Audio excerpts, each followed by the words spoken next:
Olá, sintonizados, estamos no episódio 68 do nosso CBcast aqui de Unai e comigo presente aqui Anderson Coelho, que foi presidente do CREFITO, ele é fisioterapeuta com muita experiência na gestão. Nós falaremos sobre fisioterapia, saúde pública, gestão e direitos das pessoas com deficiência. Seja muito bem-vindo, Anderson Coelho, aqui no nosso CBcast. Muito obrigado, é um prazer estar aqui com vocês, falando aí para aqueles que acompanham o CBcast. Muito bem, a primeira pergunta, Anderson, ela vai sobre aquela pergunta básica que a gente pergunta para o profissional. Como que a fisioterapia entrou na sua vida? Bom, acho que a primeira coisa, eu era um atleta de jiu-jitsu, praticava jiu-jitsu e convivi com processos de reabilitação. Na época, como agora estamos tendo Copa do Mundo, tinha a reabilitação do Romário, Ronaldo Fenômeno, que precisaram da assistência fisioterapêutica para voltar. Então essa vontade de cuidar de pessoas e uma manutenção do estilo de vida saudável ali, que tinha uma relação com o esporte, me fez apaixonar pela fisioterapia, porque afinal de contas todo mundo quer ter uma independência e autonomia ao longo da vida. Muito bem. E isso me fez despertar aí olhares pela fisioterapia. Ao longo da sua trajetória, você atuou como professor, como gestor hospitalar e você foi presidente do CREFITO, que é o Conselho Profissional dos Fisioterapeutas aqui da 4ª região, que é o estado de Minas Gerais, e tem muita experiência para falar, inclusive para os nossos alunos de Direito Administrativo, que a gente cuida da estrutura da administração pública e falamos das autarquias profissionais, né? Sim. E é aí que vem a pergunta, o que essas experiências se conversam e o que você pode nos trazer, né, da sua experiência como presidente do CREFITO por esses 3 mandatos? 3 mandatos consecutivos na presidência do Conselho, também estive na mesa diretora do Conselho Estadual de Defesa dos Direitos da Pessoa com Deficiência. Muito bom. Né, na assistência, na direção do Hospital das Clínicas Samuel Libano, todas elas conversam com servir pessoas, né, o ensino eu falo que é algo que a gente é pago para se manter atualizada, ajudar o outro a aprender, e isso fez com que eu olhasse os serviços de saúde sob vários aspectos, como profissional assistencialista que recebe o paciente diretamente ali com suas dores, suas necessidades, como quem forma profissionais no mundo em que as relações interpessoais estão cada vez mais objetivas, nós precisamos de manter o humanismo na relação e olhar o outro para ter uma empatia.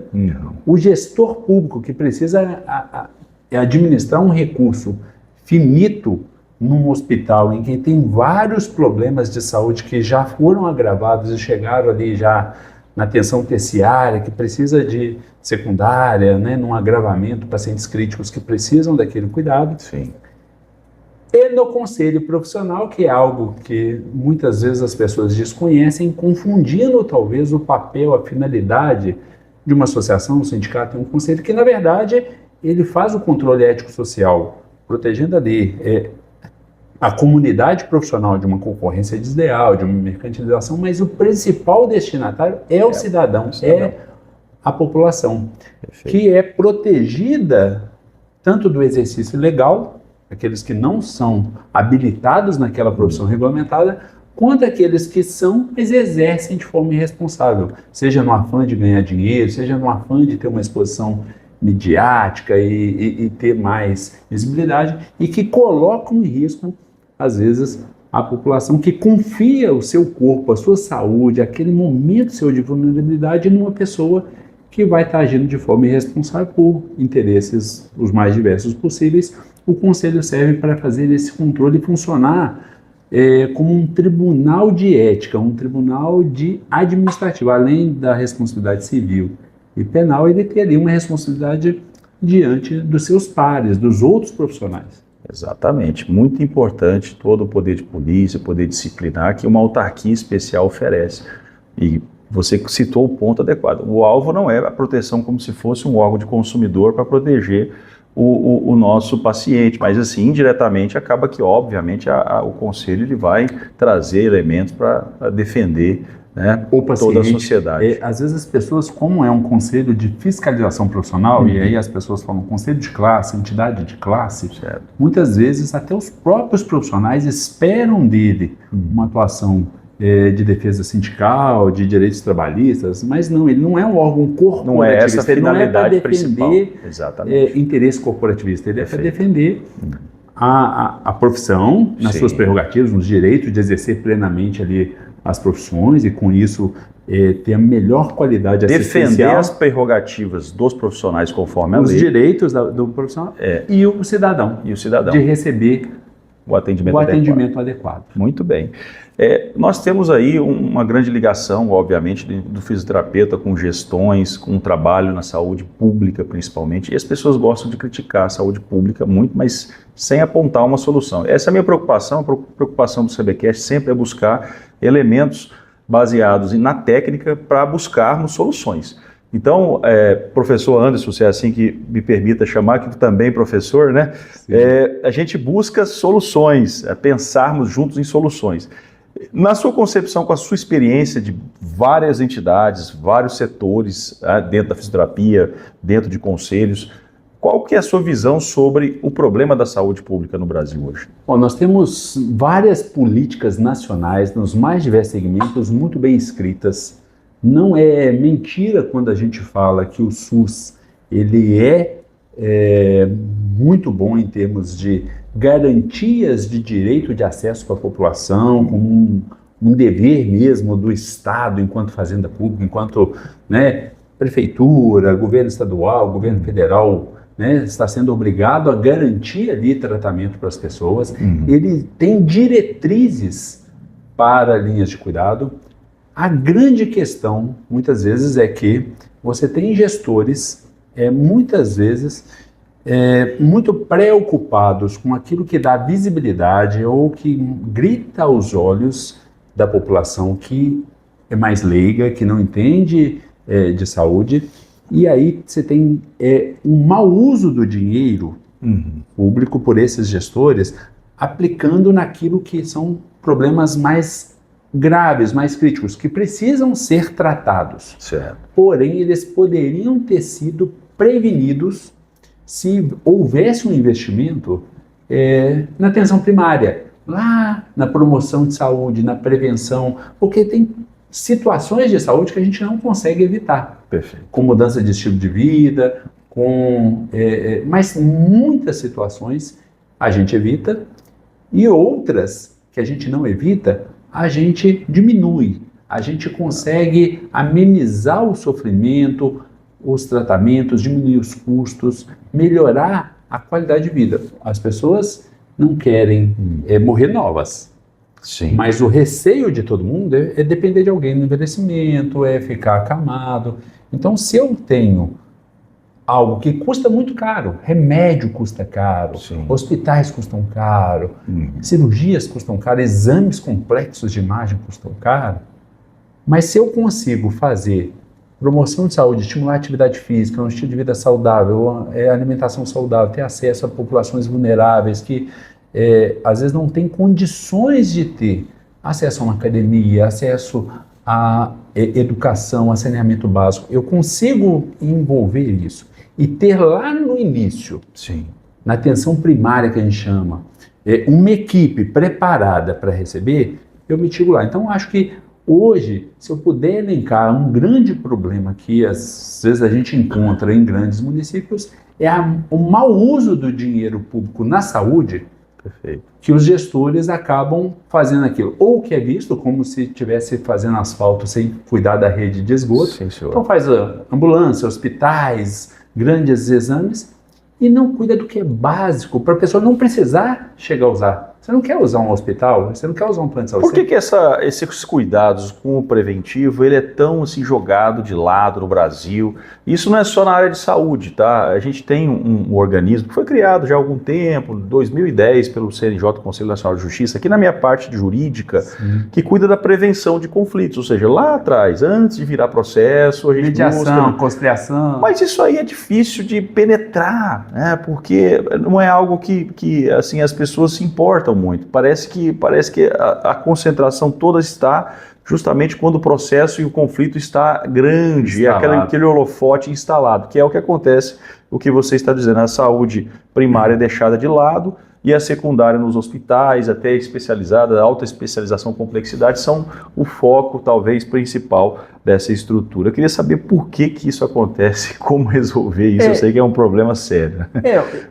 Não existem soluções fáceis para problemas difíceis. Né? Para toda solução fácil, né, é algo que não vai funcionar. Né? É isso. Eu acredito muito que a gente tem um vício cultural. Então, a gente traz na estrutura nossa algo de que o importante é o tratamento. Então, se a gente pensar lá atrás, antes da reforma sanitária, antes da própria criação do SUS, em que o direito a serviço de saúde, pelo INAMP, CNPS, era só para quem trabalhava, né? Sim. Que existia a pessoa que... e aí, quando surgem lá as filantropias, os trabalhos das Santa Casas, a Sociedade São Vicente de Paulo, para garantir para quem não tinha labor, que não tinha trabalho, que não recolhia tributo, quando vem o SUS...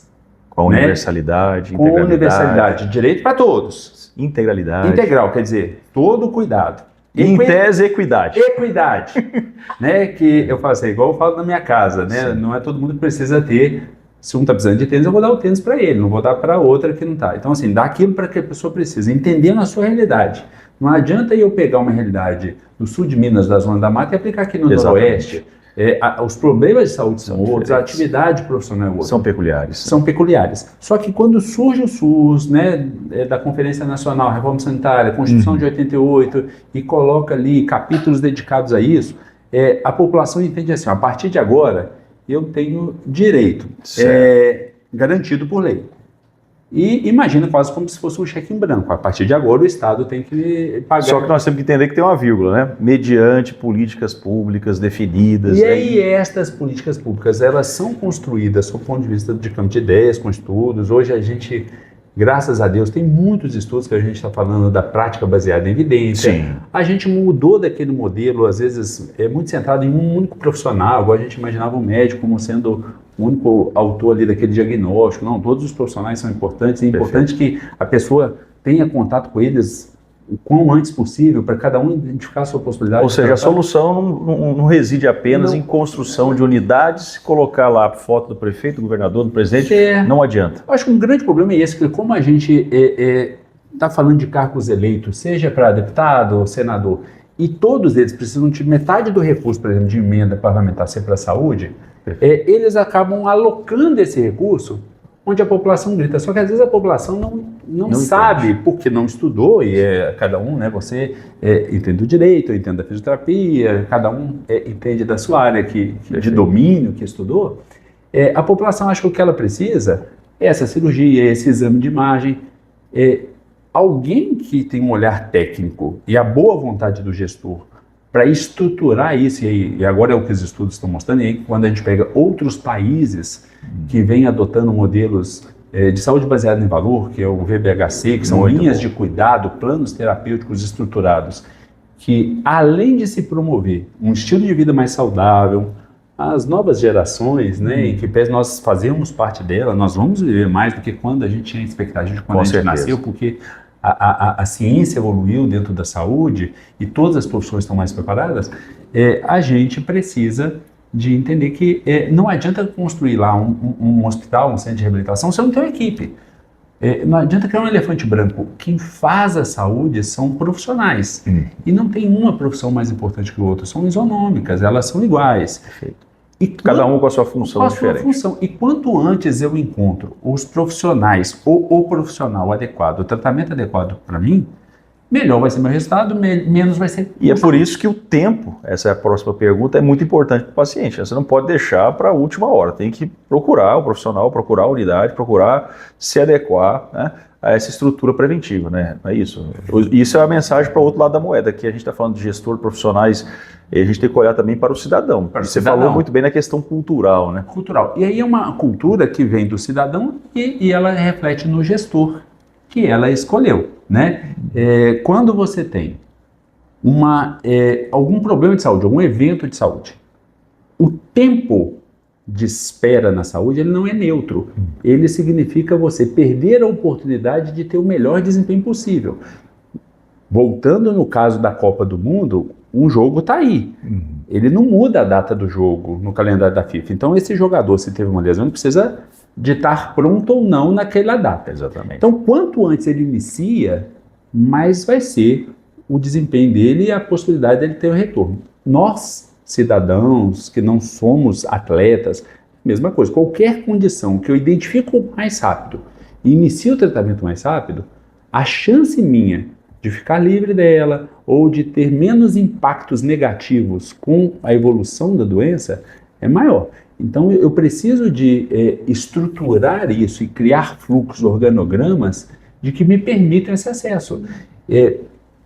Um município muito próximo aqui de Unai, Cabeceira Grande, numa cooperação técnica com a Comissão de Saúde Pública do CREFITO, na época em que eu estava na gestão, nós fizemos uma colaboração e uma orientação, e só de organizar o fluxo, para a pessoa não precisar ficar indo de um para o outro e esperando por atendimentos, ora com um médico generalista, ora com um especialista, aí depois manda para o fisioterapeuta, que manda para o psicólogo, que manda para o exame, a gente já reduziu filas. Nós temos cidades no estado, um estado muito grande, com necessidades diferentes, dimensões continentais, que tem fila de espera, que a pessoa espera 1 ano e meio, 2 anos, 3 anos, depois de um derrame, de um acidente vascular.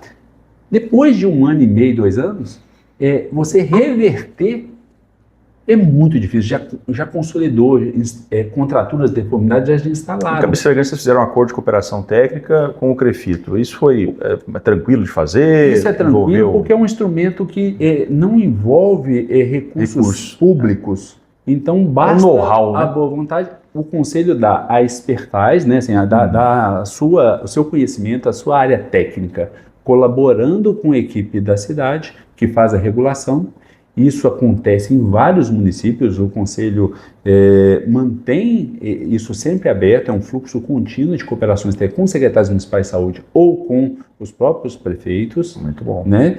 E a contrapartida que o município às vezes dá para o Conselho é que, além de dar essa orientação, acaba que abre espaços para contratações de novos profissionais, diminui filas, a gente faz a capacitação da rede e a contrapartida que dá, às vezes, é a cessão do espaço para que amplie isso para municípios ou do consórcio de saúde da região, do serviço privado, público, porque a saúde ela é subsidiada pelo governo. Né? Se você paga, você restitui o imposto de renda. Se você paga um plano de saúde, você deduz. E se você vai no SUS, e todos nós, tendo plano de saúde ou não, a gente usa o SUS. Seja para uma vacina, seja para um controle sanitário no restaurante. Então, a gente tem feito para organizar isso. Porque o que a gente vê são modelos remuneratórios para os próprios municípios, em que vem uma parte do governo federal, uma parte do governo estadual e uma parte que ele tem que arcar, que são por procedimentos. Então ele tem que ficar gerando procedimentos para ele fazer uma composição e captar recurso. Agora, este recurso é um bolo. Vamos imaginar que a gente tem um bolo lá. Essa fatia do bolo é para reabilitação, essa fatia é para promoção de saúde, essa fatia é para exame. Se eu tenho uma liberdade técnica, sem falar só o que a população quer ouvir. Para mexer nessas fatias tecnicamente. Tecnicamente, repartir este bolo, eu consigo fazer com que alimentar muito mais pessoas. Voltando um pouquinho ao que você falou antes, de acordo com a gestão de cada município, cada realidade de cada ponto.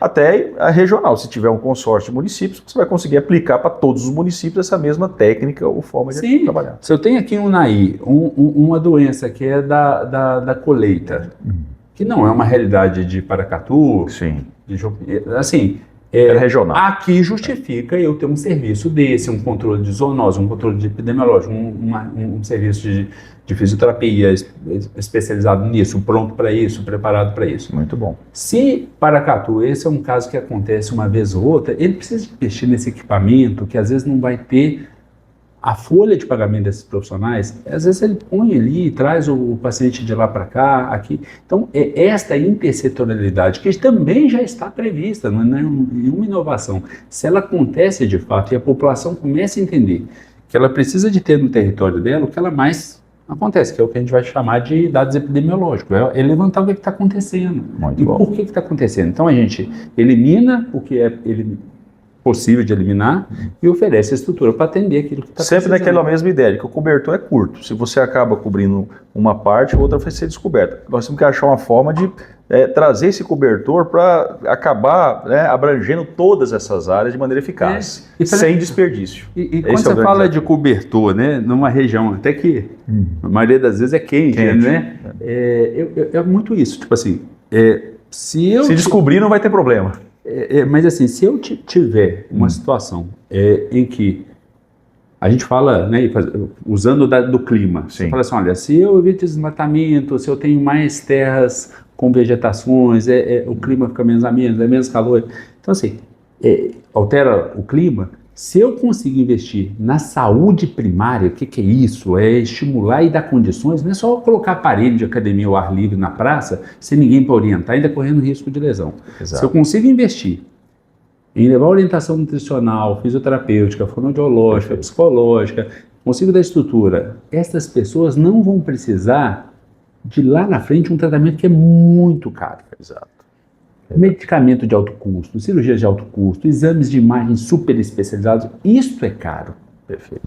Então, com esse mesmo valor, eu gasto muito mais para a pessoa não ir lá depender do secundário e terciário. Eu posso ter fisioterapeutas cuidando da promoção de saúde e da prevenção, e menos pessoas precisando de reabilitação. Com isso, eu consigo fazer com que quem precisa de reabilitação encontre a sua vaga mais rápido. Quantas pessoas esperam aí para ter numa reabilitação depois de uma cirurgia de coluna, de joelho, de um derrame? Então, assim, eu tenho muita gente que perde a oportunidade, a janela terapêutica de oportunidade de um tratamento eficaz, porque ficou na fila esperando. Perfeito. Estamos no episódio 68 do CBcast, aqui conversando com o Anderson. O Anderson, ele está dando várias ideias, uma tempestade de ideias aqui para nós buscarmos melhorias na saúde pública local. E você falou há pouco tempo, Anderson, do envelhecimento. O Brasil, como todo mundo, está envelhecendo muito rápido, né? Nós estamos ganhando essa longevidade, o que faz demandar ainda mais serviço de saúde. O Brasil está preparado para recepcionar esse tanto de idosos que vão precisar do serviço de saúde? Não. A gente teve uma inversão na pirâmide, né? Sim. Por muito tempo, ao longo dos anos, para quem nos acompanha, investia-se muito em quem trabalhava, que ele estava produzindo. Sim. Morrer pessoas porque nasceram antes do tempo, muito jovens, não é esperado. Então começou-se a investir na saúde materna infantil, né, o Natal, e houve investimento na saúde pública. Agora, quando alguém morre, a gente fala, tão novo, ou então assim, qual a idade? Parece que é esperado, só que a realidade hoje é que a idade nossa realmente está aumentando. As pessoas que nascem hoje vão viver muito mais, e nós estamos nos beneficiando dos avanços tecnológicos. 50 de hoje é o 30 de 20 anos atrás. As pessoas com 45 anos, 50 anos hoje têm disponibilidade, corpo, atividade laboral de um jovem que há 20 anos atrás tinha 30, 35. Perfeito. Então, a população aumentou. A gente sabe que, sob o ponto de vista até de recursos previdenciários, o fundo que se faz acaba utilizando hoje, não é um fundo que vai gastar com a gente, então a gente está gastando mais hoje com quem trabalhou lá atrás e quem está trabalhando, e os serviços de saúde não estão preparados para o idoso. A gente estava conversando sobre comunicação dos dados até de saúde. Uma pessoa muda de município, muda de bairro, ela levar essas informações. Por quê? Muitas vezes a gente tem algumas situações de saúde que dependem de um ou outro profissional, e estas informações elas precisam de ter um histórico, que hoje com uma tecnologia é muito fácil, né? Nos prontuários eletrônicos, a gente tem lei específica banco de dados, de prontuário, tem que ter 20 anos de guarda, e tem toda a proteção dos dados, segurança, privacidade, mas enfim, mais do que isso, para que os profissionais saibam o que já foi feito, porque muitas vezes o cidadão ele não sabe explicar para o profissional tudo que ele já teve, o que ele está usando de medicamento, de tratamento, o que ele já fez. E às vezes profissionais diferentes, em locais diferentes que atendem a pessoa, passam tratamentos que um vai colidir. Colidir e prejudicar. Ou seja, ele vai ter que fazer outra anamnese, começar tudo do zero, avaliar de novo. Exame, às vezes repete exame. É um retrabalho, dinheiro, custo mais alto. É mau uso do dinheiro. Mau uso do dinheiro público, exatamente. Então, é uma ferramenta simples você fazer um instrumento de arquivo, banco de dados, de prontuários eletrônicos em todos os municípios, tem alguns que ainda não têm, não possuem, né? É preciso fazer isso e comunicar esses dados com outros municípios e até o Estado, né? E até como o SUS é nacional, obviamente, comunicar isso com os outros municípios fora do estado de Minas Gerais, por exemplo. Sem dúvida. Hoje a gente tem estruturas precárias em algumas unidades de saúde e parques tecnológicos muito avançados em outros.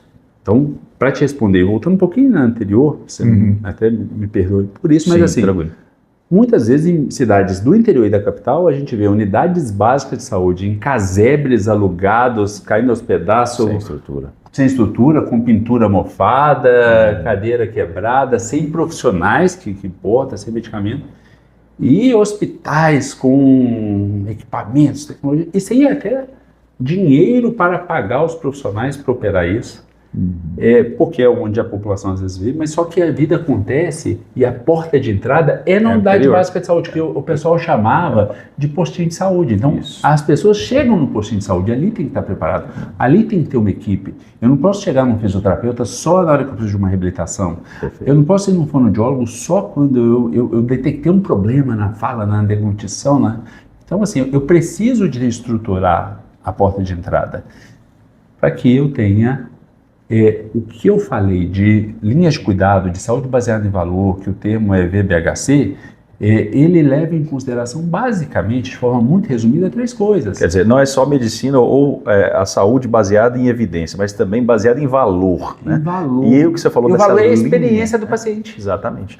Ou seja, para fazer essa experiência, tem que ter tecnologia para você saber o histórico do atendimento, desde lá do postinho até a ponta onde ele vai ser. Importa para o paciente ficar menos tempo nessa linha de cuidados, ficar livre logo, ser tratado logo e ressocializado, ter procedimentos científicos com ele, com comprovação científica. Sim. E a experiência dele ser boa. Então, reduz tempo, reduz custo, reduz 40%. Esse é estudo científico. Perfeito. Muito bom.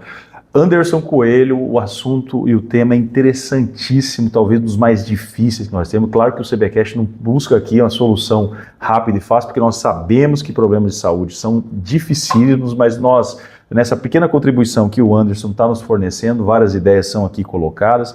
O episódio está excelente, mas nós vamos ter que deixar para outra oportunidade, quando você vier aqui, o Nair, a gente marcar um novo episódio para continuar tratando desse tema tão relevante. Seja muito bem-vindo aqui para nós. E a última pergunta, eu queria que você deixasse uma mensagem para o nosso estudante de fisioterapia, estudante das áreas de saúde, estudante das áreas de direito, qualquer estudante que esteja participando, ouvindo o nosso CBcast, e principalmente aí a mensagem para os profissionais de saúde.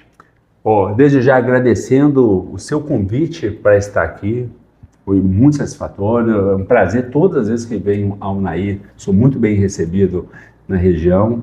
E se posso deixar uma mensagem para todo estudante, no mundo cada vez mais objetivo, com o uso de tecnologias de comunicação e mais corrido, que não perca a subjetividade nas relações interpessoais, para que eu entenda o que o outro precisa, para que eu tenha empatia, eu tenho que saber escutar, eu tenho que saber entender. Então, permitam-se formar plenos, não só tecnicistas, porque técnica elas mudam, Perfeito. Mas que a gente saiba, mesmo que não seja um curso de direito, mas legislação, que eu saiba inovação e que eu esteja aberto, que eu não me feche com o que eu já sei para não aprender coisas novas e nem que eu aprender coisas novas eu esqueça e despreze o que eu já aprendi. Então que a gente faça sempre uma composição de saberes e que saiba sempre entender a dor do outro, né? Como fisioterapeuta a gente está sempre acostumado a pôr a mão e ver o outro. Então muito obrigado, é um prazer estar aqui todas as vezes. Eu que agradeço, muito ricas essas palavras que você aqui passou para nós, muito aprendizado, e esteja aqui sempre conosco, volte sempre ao Unaí. Obrigado. Muito obrigado, viu? Prazer.